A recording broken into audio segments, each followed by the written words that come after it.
Welcome back to Pakistan आज रात। तारिक फजल चौधरी साहब, गुलाम मुश्तबा खरल साहब हमारे साथ प्रोग्राम पर मौजूद हैं। तारिक साहब, मिसाके पाकिस्तान में मैं आपसे बात करना चाहूँगा, लेकिन इससे पहले मुझे ये बताएं, जो साद रफीक साहब कहते हैं कि हम लॉन्ग मार्च करेंगे या फिर एक लंबे अरसे के लिए धरना देंगे, तो लोग हमसे भी आके ये पूछते हैं कि जब ये सियासी जमातें लॉन्ग मार्च करती हैं, धरना देती हैं, तो इससे फ़र्क क्या पड़ेगा? क्या आप इतना प्रेशर बिल्टअप कर लेंगे कि ये अपनी असेंबली खुद डिसॉल्व कर देंगे, सदर साहब खुद इस्तीफ़ा दे देंगे? क्या इस हद तक प्रेशर आप क्रिएट कर लेंगे ये सब करके? जी देखें, बात यह है कि इससे पहले जो आपने देखा कि जो लॉन्ग मार्च हुआ, और मेरा ख्याल है वो एक तारीखी लॉन्ग मार्च था जो अदलिया की बहाली के लिए था, वो पब्लिक के पार्टिसिपेशन के बगैर यकीनन कामयाब नहीं हो सकता। वो एक ऐसी तहरीक थी कि जो मार्च 2007 से शुरू हुई और फिर उसके बाद 8 और 9 में जाके वो कामयाब हुई, तो वो तकरीबन 1.5-2 साल चलने वाली तहरीक थी। उसमें बीच में ज़ाहिर है किसी वक्त उसमें जो जोश खरोश था, कभी कम हुआ कभी ज़्यादा हुआ, लेकिन वो पूरे पाकिस्तान के अंदर पूरी एक ऐसी तहरीक थी कि जो बहुत कामयाबी से चलाई गई और उसके खातिर खा रिजल्ट्स भी बरामद हुए। और आज हम बड़े फख्र से ये बात कह सकते हैं। लेकिन वो तहरीक एक आमिर के खिलाफ थी, अवाम का प्रेशर। आज आप तहरीक चलाना चाहते हैं एक जमहूरी पार्टी के खिलाफ जो कि अवाम का मैंडेट लेके आई है। वो एक अलग बात है कि उन्होंने मैंडेट को तौहीन की है या नहीं की है, लेकिन आप एक जमहूरी पार्टी के खिलाफ जो है तहरीक लेकर चलाएंगे, और क्या गारंटी है कि कोई इसमें जो है तीसरी कुव्वत इसका फ़ायदा नहीं उठाएगी? शहजाद साहब देखें, बात यह है कि सिर्फ अपने नाम जो है वो आमरीत या जमहूरियत लिखने से बात नहीं होती, बात अमाल की है। अगर कोई अपना नाम जो है वो मोहम्मद असलम रख दे और काम उसके जो है वो सारे गैर मुसलमान वाले हों और ईमान उसका गैर मुसलमान हो, तो वो मुसलमान नहीं हो सकता। ये नाम रखने से आप ये नहीं कह सकते फ़लाँ मुसलमान है फ़लाँ मुसलमान नहीं है। इसी तरह जो जमहूरियत है या जमहूरी पार्टियां हैं, वो अपने अमाल से उनका पता चलता है कि वो कितनी जमहूरी पार्टियां हैं। अगर आपको, वही मैं बात दोबारा करूंगा कि अगर आपको अवाम ने मुंतखब किया है इसलिए कि आप मुल्क की बात करें, आप अपने असासों की, अपने करप्शन की बात ना करें, आप अपने घर भरने की बात ना करें, अगर आपका अमल वही है कि जो अमरीत का है, तो मुझे आप ये बताएं कि सिर्फ नाम जो है वो जमहूरी पार्टी रखने से जमहूरी पार्टी तो नहीं बन जाती। इसलिए आज अगर अवाम को आप कॉल देंगे, हमें पूरा यकीन है कि अवाम जो है बाहर निकलेंगे, और जब आवाम का प्रेशर हो तो मेरा अपना ख्याल भी ये है कि अगर हुकूमत देख रही है कि वो अवाम में उस पॉपुलैरिटी के ग्राफ क्या हैं, आप सर्वे रिपोर्ट्स उठा के देख लें कहाँ पे ये खड़े हैं, इनके अंदर पार्टी के अंदर जो इस वक्त जो है फ्रस्ट्रेशन डेवलप हो रही है, वो आप देखें, तो कोई बईद क्यास बात नहीं है कि खुद इक़्तिदार छोड़ दें और किसी नई टीम को मौका दें।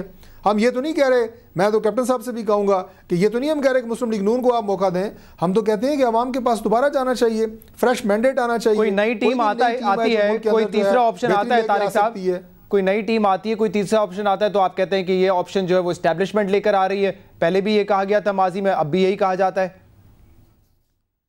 देखें, जहाँ तक एस्टेब्लिशमेंट की बात है, हम बरमला ये बात कहते हैं कि कोई हम ये बात नहीं कहते जनाब कि किसी के खिलाफ बयानबाजी करें। ये भी मुस्लिम लीग नून पे एक इल्ज़ाम जो है वो लगाया जाता है कि हम कोई एजेंसीज़ के खिलाफ हैं, हम वो ISI के खिलाफ हैं। हम आप ये कह रहे हैं कि एस्टेब्लिशमेंट एक सियासी पार्टी की मदद कर रही है। हम सिर्फ एक बात करते हैं कि हर इदारा इंक्लूडिंग एस्टेब्लिशमेंट, इंक्लूडिंग एजेंसीज़, अपने जो उनके इख्तियारात या उनकी जो हुदूद का तयन पाकिस्तान का आइन करता है उसके अंदर रहें, चाहे वो सियासी जमात हो, चाहे वो एस्टेब्लिशमेंट हो, चाहे वो जो भी हो। हम कभी ये नहीं कहते कि जनाब वो दूसरा एक दूसरे के इख्तियारात के, दूसरे की बाउंड्री के अंदर जाके घुसे और अपने इख्तियारात से तजावुज़ करे। हमारा मौक़िफ़ सिर्फ इतना है, और इसके लिए इससे पहले आज बात करते हैं, पाकिस्तान तहरीक इंसाफ बात करती है कि जी हम स्टेटस को तोड़ना चाहते हैं। स्टेटस को 63 साल में अगर किसी शख्सियत ने तोड़ने की बात की है तो वो मियां नवाज शरीफ ने की है।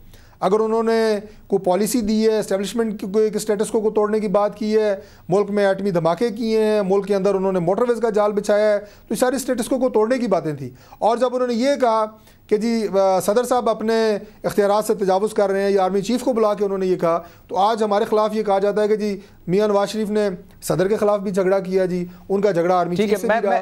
वो सारी स्टेटस को तोड़ने की बातें थी। ठीक है, ये हम आज भी ये बात कहते हैं कि आप अपने अपने जो आपके आईनी हुदूद है उनके अंदर रह के आप चलें। मेरा ख्याल है कि ना कोई तसादुम है ना कोई, और आज भी हम जो तब्दीली की बात कर रहे हैं इस निज़ाम को, इस हुकूमत को, ठीक है, मैं चाहूंगा थोड़ा सा वक्त तकाज़ों के आइन के मुताबिक गुलाम साहब को दें। गुलाम साहब कुव्वत को दावत नहीं दे रहे कि आप आके जो है वो कोई शब खून नहीं मारना चाहते हम इनकी हुकूमत के ऊपर। गुलाम साहब ने अभी फरमाया था कि अगर आप इस्तीफे देते हैं, लॉन्ग मार्च करते हैं, इससे अवाम के मसाइल हल नहीं होंगे।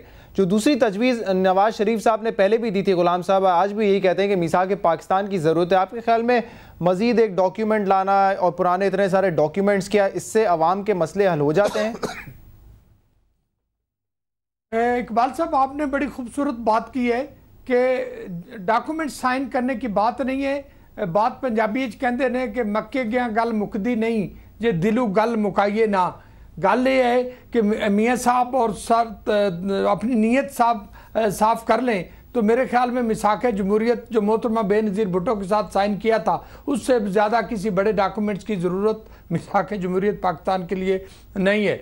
डॉक्टर साहब फजल साहब जो फरमा रहे थे कि किसी का नाम मुसलमान रखने से अमाल काफरों वाले, तो तारीख तो शायद है पाकिस्तान के अंदर कि पाकिस्तान पीपल्स पार्टी ने तारीख में हमेशा कितना आवाम के लिए कुर्बानियाँ दी और इंडस्ट्रियलिस्ट के लिए और वडेरों के लिए किसने क्या कुर्बानियाँ दी।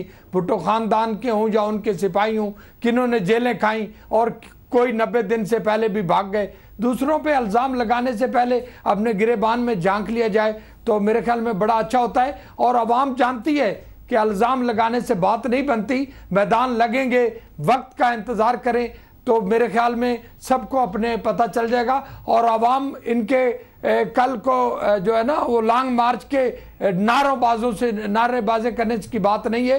लाहौर में बंद गली में जलसा करके और मीनार पाकिस्तान में जलसा करके लोगों ने साबित कर दिया है कि आज मकबूलियत किसकी कितनी है।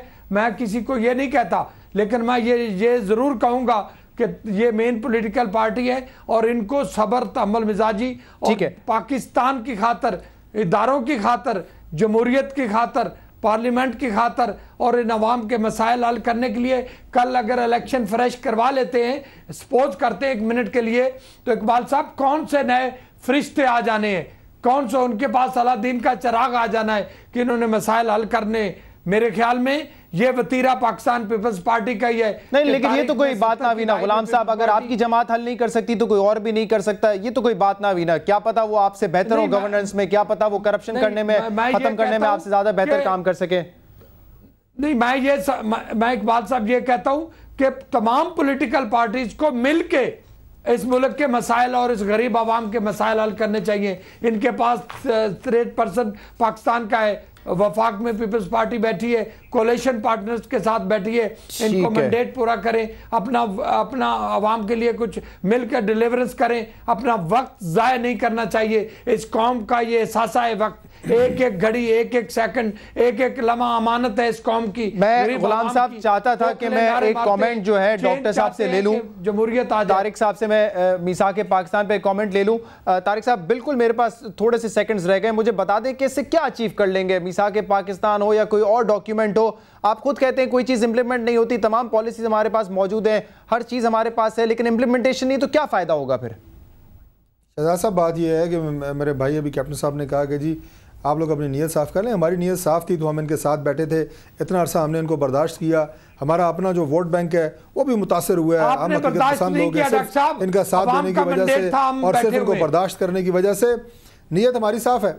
जो मिसाक पाकिस्तान की आप बात करते हैं, मिसाक जमहूरियत में अगर बैंक पड़ा है तो पाकिस्तान पीपल्स पार्टी की पॉलिसीज की वजह से पड़ा है। पार्लियामेंट में साहब आपकी बात मैंने सुनी है, थोड़ा सा बिल्कुल आपकी खत्म हो चुका है, तकरीर बड़ी तफसील से सुनी है। हम मिसाक पाकिस्तान की बात करते हैं, सिर्फ ये बात है कि जितने भी स्टेक होल्डर्स हैं पाकिस्तान में, बाशमूल तमाम सियासी जमातों के, बैठ के मुल्क के मुस्तकबिल के लिए, किसी को इक़्तिदार देने के लिए नहीं, कोई ऐसा फार्मूला, कोई ऐसा डिज़ाइन बनाए कि मुल्क को इन मसाइल से निकाल सकें। बहुत बहुत शुक्रिया फजल चौधरी साहब और गुलाम साहब, आपका भी बहुत बहुत शुक्रिया, आप दोनों हज़रात प्रोग्राम पर तशरीफ़ लेकर आए। नाज़रीन, फीडबैक के लिए आप हमें पाकिस्तान आज रात के ईमेल एड्रेस और फेसबुक पेज पर लिख सकते हैं। पाकिस्तान आज रात की टीम आपसे मुलाकात करेगी कल। शो से इजाज़त दीजिए और आप देखते रहिए CNBC पाकिस्तान।